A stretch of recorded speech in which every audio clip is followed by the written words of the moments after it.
kasih karunia dan damai sejahtera dari Allah Bapa kita dan dari Tuhan Yesus Kristus menyertai.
karena keadilan-Mu dahsyat dan ajaib apa yang Kau buat, dan jiwa itu benar-benar menyembah, menyadarinya. Amin. Haleluya. Dan ingin mengenalmu sebagai terang dari semua yang Ku kenal. Tiada kasih yang melebihimu, juara untuk menjadi penyembahmu, juara untuk menjadi penyembahmu, juara untuk menjadi penyembahmu.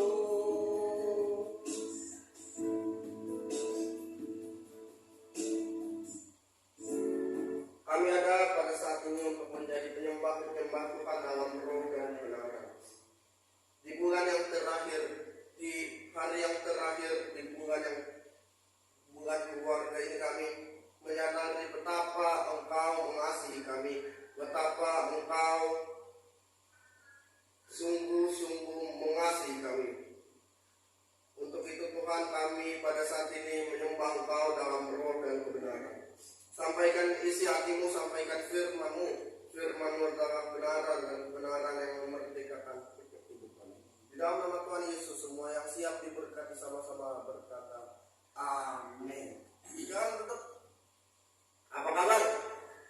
Sehat, buah, makmur, panjang umur, awet muda, diberkati Tuhan. Amin. Ibrani, langsung saja kita memberikan firman Tuhan. Ibrani pasal yang ke-11 ayat yang ke-7.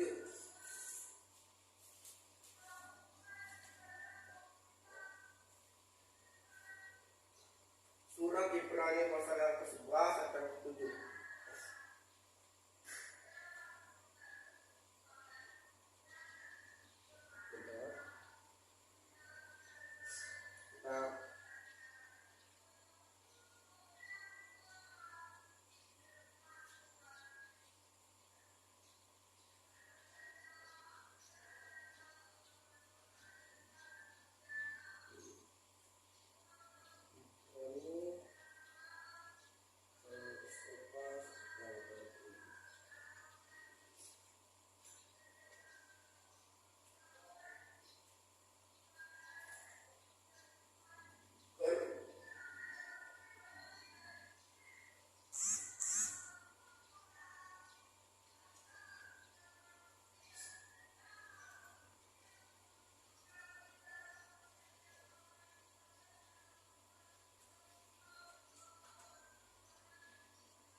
Karena iman, sama-sama, 1, 2, 3. Karena iman maka Nuh dengan petunjuk Allah tentang sesuatu yang belum kelihatan, dengan taat mempersiapkan batra untuk menyelamatkan keluarganya, dan karena iman itu ia menghukum dunia, dan ia ditentukan untuk menerima kebenaran sesuai dengan iman. Ketika kita membaca Ibrani pasal 11 ayat yang pertama sampai mungkin ayat yang ke-40 sekian, kita menyadari di ayat 1 itu kata pertama, iman adalah dasar dari segala sesuatu yang kita harapkan dan bukti dari segala sesuatu yang tidak kita lihat. Dilanjutkan di ayat 2, 3, 4, 5, 6, 7. Karena iman. Ayat kita hari ini berkata tentang Nuh. Karena iman maka Nuh mempersiapkan. Kalau kita melihat Ibrani ini, Ibrani 11 ini adalah tentang tokoh-tokoh iman. Sama-sama katakan tokoh-tokoh iman. Ini adalah ringkasan. Kalau Bapak ini masih ada ringkasannya nanti di YouTube atau di Telkomsel ini, di IG juga ada.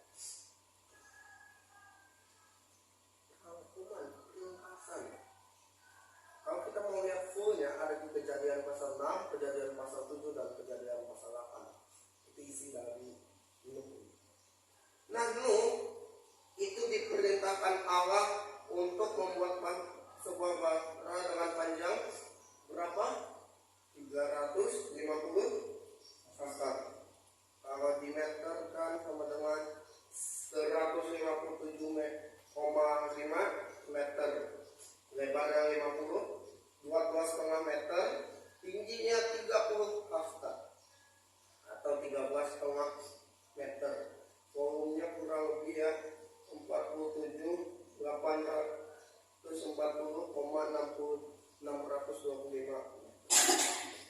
Sebegini besar. Kalau kita mau lihat berapa banyak hewan yang ada di dalam baktera itu, menurut dokter Whitcomb, dalam perahu itu atau baktera itu terdapat 3.700 mamalia, 8.600 jenis itik, 6.300 jenis reptilia, 250 jenis amfibi, dan sisanya umat Nuh. Ada 8 anggota keluarga. Wow. Kalau kita melihat versi Alkitab atau Alkitabiahnya, dalam Kejadian 7 ayat 2 sampai 3, binatang yang tidak haram itu ada 7 pasang atau 14 ekor, binatang haram 1 pasang atau 2 ekor, burung-burung 7 pasang atau 14 ekor, masing-masing jantan dan betina. Tidak disebutkan berapa jumlahnya, tetapi mungkin binatang ini dikelompokkan dalam 2 jenis. Haram itu yang tidak haram 14 pasang, yang haram 1 pasang. Itu kita bisa lihat burung, tidak disebutkan apakah mamalia, apakah itu juga reptil, no, tapi kelompok binatang yang tidak haram ada yang haram. Berarti kita bisa melihat masing-masing binatang haram ini, binatang ini ada 7 kelompok yang memiliki 1 masing-masing jantan dan betina. Masa jantan dan betina. Pertanyaannya, kenapa Allah memerintah membuat sebuah bahtera? Mengapa Allah seolah-olah menyuruh membuat sesuatu yang mustahil, membuat sesuatu yang dalam pandangan dunia Allah begitu kejam karena membuat kapal, sebuah bahtera untuk menghukum dunia, tetapi untuk menyelamatkan Nuh. Allah tidak kejam karena jelas Allah sudah memerintahkan, Allah sudah memberi, seperti kita kalau di sekolah ada bel, Allah sudah memberi bel, ting ting ting ting, waktu istirahat akan berakhir, ting ting ting, oi oi oi, akan terjadi air bah, woi. Tetapi hati manusia jelas dibutakan oleh dosa. Dalam Yakobus pasal 4 ayat Yakobus 2 ayat 14 sampai ayat 26, iman tanpa perbuatan pada hakikatnya adalah mati, tidak mengacu pada perbuatan baik, tetapi perbuatan iman, yaitu percaya. Karena perbuatan baik adalah wujud dan syukur dari orang yang percaya dan yang datang pada terang. Yohanes 3. Perbuatan di sini bukan perbuatan baik, tetapi perbuatan iman. Perbuatan iman adalah belief, percaya.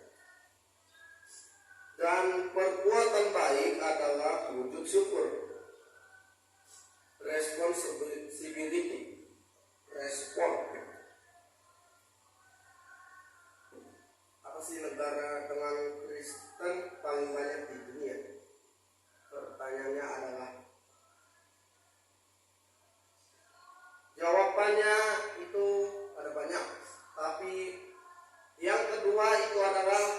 Brazil. Jelas kalau kita melihat di slide ada patung Yesus.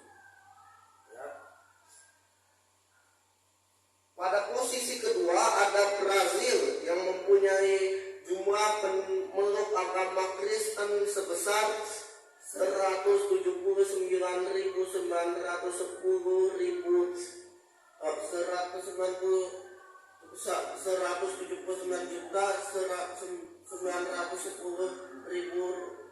atau 88,5% dari populasi. Menurut Pew Research Center, kekristenan sudah menjadi pusat identitas atau identiti Brazil sejak tahun 1500. Mengutip laporan 2021 tentang kebebasan beragama internasional Brazil oleh Departemen Negeri Amerika Serikat berdasarkan data sensus Brazil 2010, sebanyak 65% populasi Katolik, sementara Protestan 22%. Tetapi kita bisa melihat Brazil itu mengalami yang namanya pemerosotan iman. Dimana kita tahu karnaval Brazil, aku nggak mau sebut, tetapi itu seolah-olah menghina Allah. Nah, masalahnya di sini bukan now or don't know, tahu atau tidak tahu. Masalahnya adalah the heart of the problem is the problem of the heart. Masalah inti dari sebuah masalah adalah tentang hati. The heart of the problem is the problem of the heart. Inti dari sebuah masalah atau dosa adalah tentang ada seekor monyet. Dia melihat di situ ada pisang. Dia mengambil pisang itu dari sawahnya. Kemudian dia ada buah. Yang pikirnya double berkat. Itu kemudian dia tersangkut di situ. Dan kemudian ada seorang petani mau mengambil monyet ini. Tetapi itu buahnya itu dipegang sama dia. Itu dipegang, dipeluk erat, dan kemudian dia menolak untuk diambil. Setelah dia melepaskan buah petani, dan dia terjebak. The heart of the problem is the problem of the heart. Hati manusia begitu memeluk dosa sehingga dia tidak melihat ada tangan Allah yang menyelamatkan manusia. Kita belajar dari tokoh ini, Daud dan Batseba. Kita tahu ceritanya. Allah menghukumnya, bagaimana Daud melihat Batseba awalnya, bagaimana ia Batseba melahirkan anak, kemudian anak itu mati, dan kemudian ia berbaring di lantai, dan kemudian ia berpuasa, dan kemudian ia bangkit pulih. Dua dosa yang dilakukan Daud, yang pertama berzina, dan yang kedua pembunuhan berencana.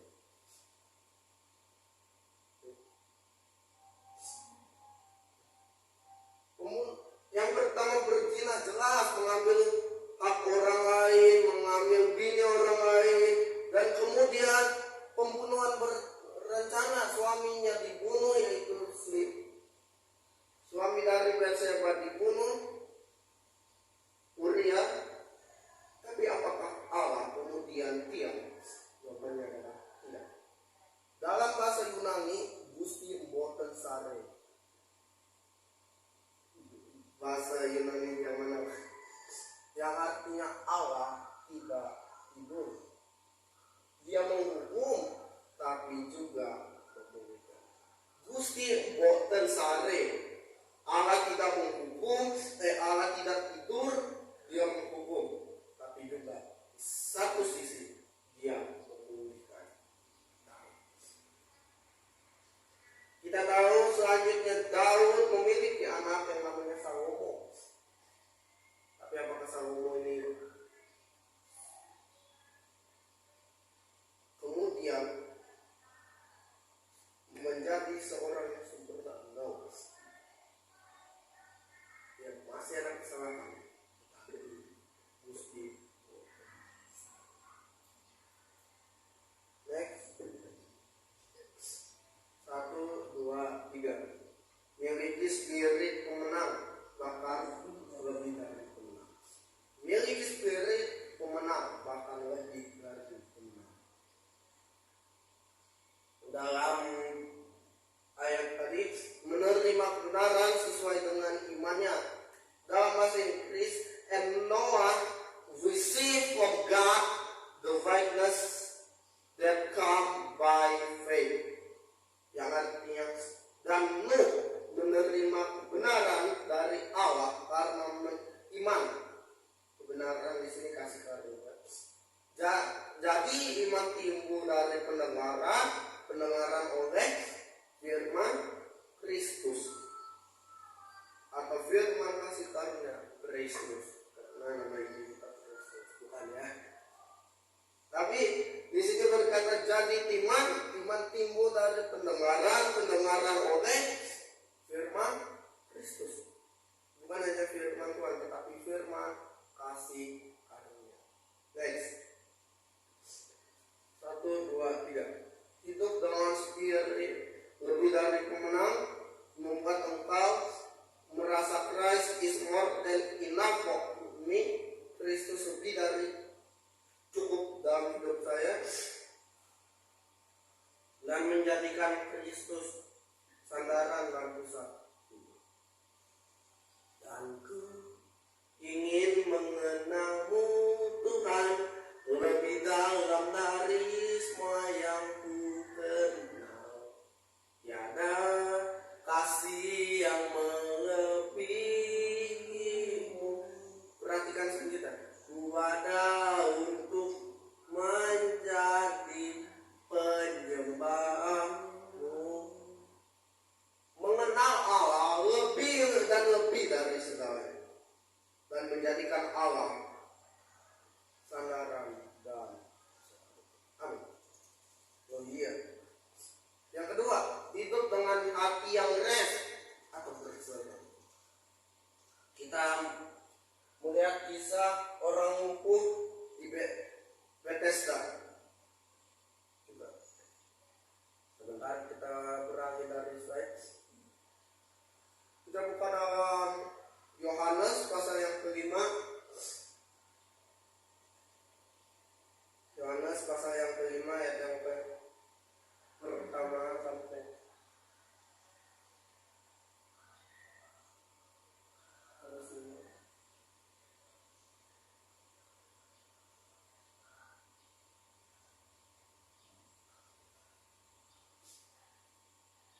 sesudah itu ada hari raya orang Yahudi dan Yesus berangkat ke Yerusalem. Apa hari raya orang Yahudi? Hari raya Pentakosta. No, bukan Pentakosta yang kita kenal, pencurahan Roh Kudus. No, bukan. Tetapi Pentakosta itu dalam bahasa Yunani atau Ibrani itu adalah ke-50. Hari ke-50 turunnya hukum Taurat. Kalau kita hari ke-50 di mana turunnya Roh Allah atau Roh Kudus. Next, di Yerusalem dekat pintu gerbang domba ada sebuah kolam yang dalam bahasa Ibrani Bethesda. Ada 5 serambi. Kalau kita mau belajar mengenai firman Tuhan, satu kata saja dalam firman Tuhan mengandung arti. Contohnya, di Yerusalem dekat pintu gerbang domba. Apa itu pintu gerbang domba?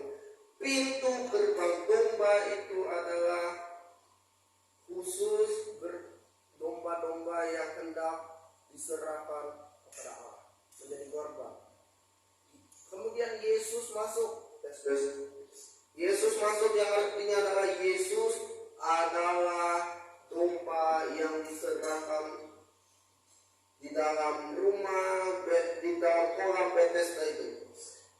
Sebab sewaktu-waktu turun malaikat ke kolam itu dan menggoncangkan air itu, barang siapa yang masuk terdahulu, yang terdahulu masuk ke dalamnya, sesudah goncangan air itu menjadi sembuh apapun. Pertanyaannya, kalau ini adalah hukum Tuhan, apapun penyakitnya, lu harus masuk, nggak peduli lu mau buta ke, lu mau tuli ke, lu mau lumpuh ke, lu mau kusta ke, nggak peduli, masuk. Hukum Tuhan. Pertanyaannya gini, buta, kalau dia bisa, dia kan buta, nggak bisa ngeliat goncangan air. Oh iya, buta, goncangan air harus masuk.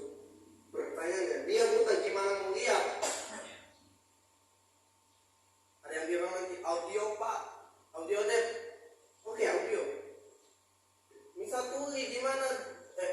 Oke, audio. Dia mau jalan gimana? Wah, jatuh. Apapun penyakitnya harus masuk. Next, di situ ada seorang yang sudah 38 tahun namanya sakit. 38 tahun berbicara. Orang Israel pengembara. Nah, iya ya. Orang Israel hidup totalnya 40 tahun. Tetapi 2 tahun pertama dia belum mengembara. 3 tahun sampai 38 tahun dia baru mengembara. 3 tahun sampai 40 tahun kan totalnya 40 tahun. Dia baru mengembara, mereka baru mengembara. Dan total mereka hidup di padang gurun adalah 40 tahun. Artinya apa? Orang yang timpang itu, orang yang lumpuh, dia bisa berjalan, terbaring lemes.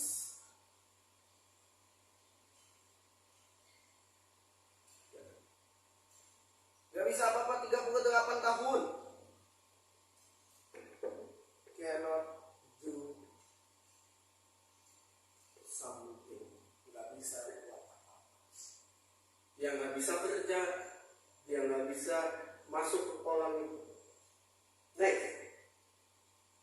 Ketika Yesus melihat orang itu terbaring di situ, dan karena ia tahu bahwa ia telah lama dalam keadaan itu, berkatalah ia kepadanya, maukah kau sembuh? Sama-sama jawab orang itu kepadanya, Tuhan, tidak ada orang yang menurunkan aku ke dalam kolam itu apabila airnya mulai goncang, dan sementara aku menuju kolam itu, orang lain sudah turun mendahului. Kan kita ditanya, lu mau sembuh gak? Jawabnya amin. Terjadilah padaku. Tapi orang ini enggak. Dia berkata, iya mau sih Tuhan, tapi enggak ada loh yang mau nurunin saya. Pas saya udah mau turun, ini orang-orang yang sombong. Dia mengandalkan kekuatan manusia dan mengandalkan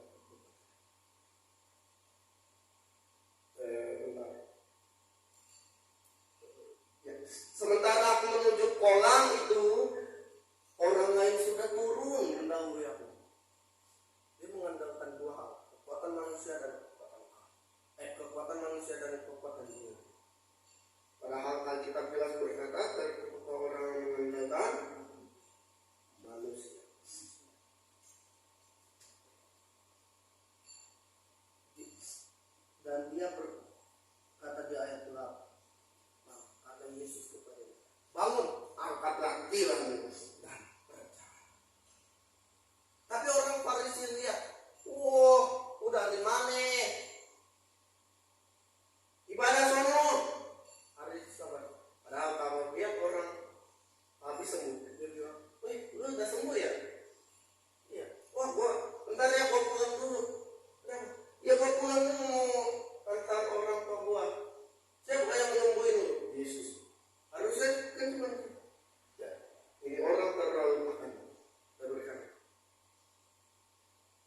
hari Sabat, bro.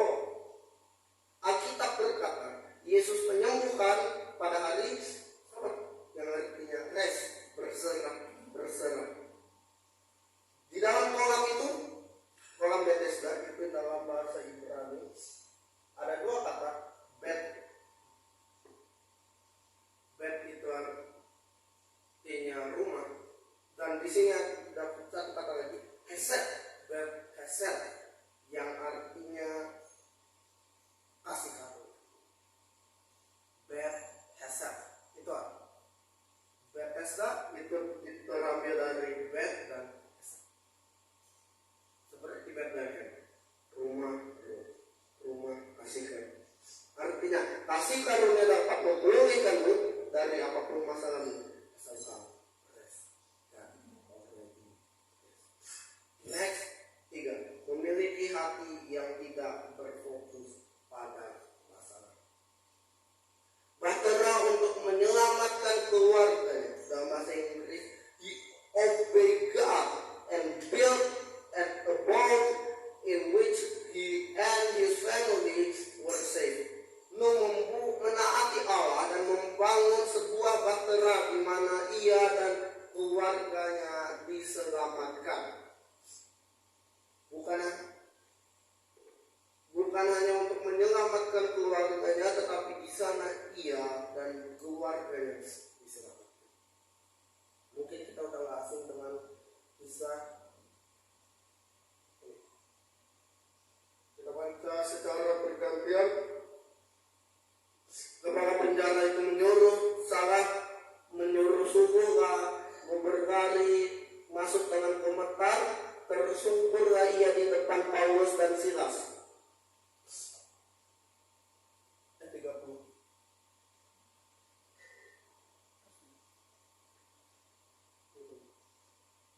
Ia mengantar mereka keluar sambil berkata, Tuhan, apakah yang harus aku perbuat supaya aku selamat? Jawab mereka, percayalah bahwa kepada Tuhan Yesus Kristus dan engkau akan selamat, engkau dan seisi rumahmu. Lalu mereka memberitakan firman Tuhan kepadanya dan kepada semua orang yang ada di rumahnya. Oke, fokus di ayat 30, 31, 32. Tuhan, apa yang harus gua berbuat? Percayalah kepada Tuhan Yesus Kristus, maka engkau, bukan hanya dia, engkau dan seisi rumahmu. Ayat 32 ya. Mereka memberitakan firman Tuhan. Ada firman kasih karunia, grace news yang mereka sampaikan. Dan ayat 33, pada jam itu juga kepala utara itu membawa keluarganya dan membasuh bilur mereka. Seketika itu juga ia dan keluarganya memberi diri.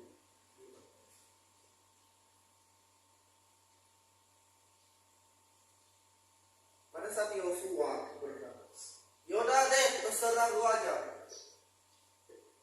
Pilih kepada siapa engkau beribadah. Tapi aku, I with my family will worship. Aku dan seisi rumahku akan menyembah Allah. Allah yang benar, bukan Allah yang dikenal oleh bangsa Israel.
kami lihat ternyata itu adalah cahaya dari setan.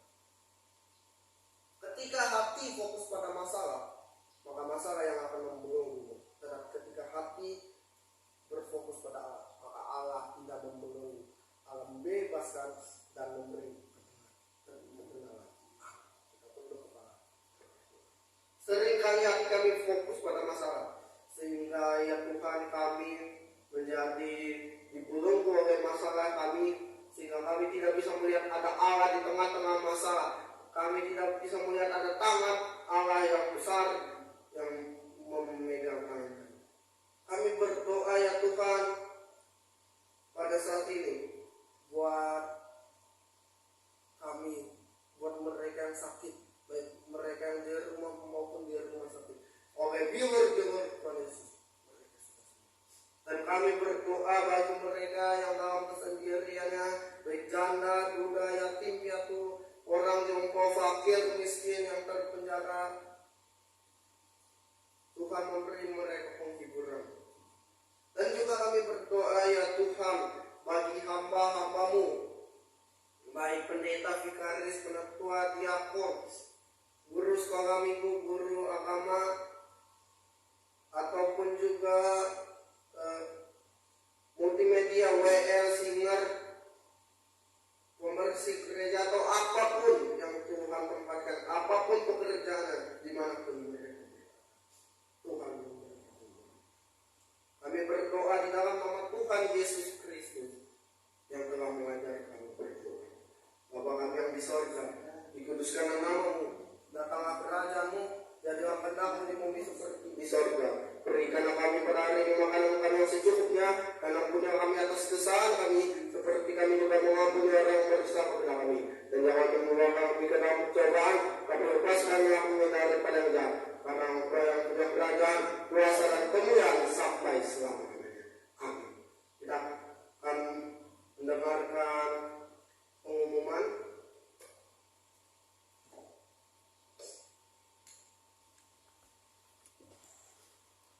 Haleluya, selamat beribadah untuk kita semua. Ini adalah tahun kita menerima janji Tuhan. Ada beberapa hal yang ingin saya sampaikan. Yang pertama, di Puma Farm ada 5 kali ibadah. K1, jam 9 pagi. K2, jam 11 dan K3, jam 17 sore. Untuk ibadah gabungan dan English service juga pada pukul 11. Pada hari Jumat, tanggal 7 April tahun 2023, jam 9.30 pagi ada ibadah Jumat Agung. Dan untuk hari Sabtu tanggal 8 April tahun 2023, pukul 17 ada ibadah Puma Youth dengan tema Sekali Selamat, Tetap Selamat. Tuhan Yesus memberkati. Selamat hari Minggu. Shalom. Yang menegaskan kembali untuk ibadah Jumat Agung tanggal 7 April, judulnya adalah kematiannya mempersatukan engkau dengan Allah. Kematiannya mempersatukan engkau dengan Allah. Dan hari Sabtu ada ibadah Puma Youth, judulnya Sekali Selamat, Tetap Selamat. Amin. Untuk hari Minggu kita tetap ibadah Minggu, ibadah Paskah.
dan terima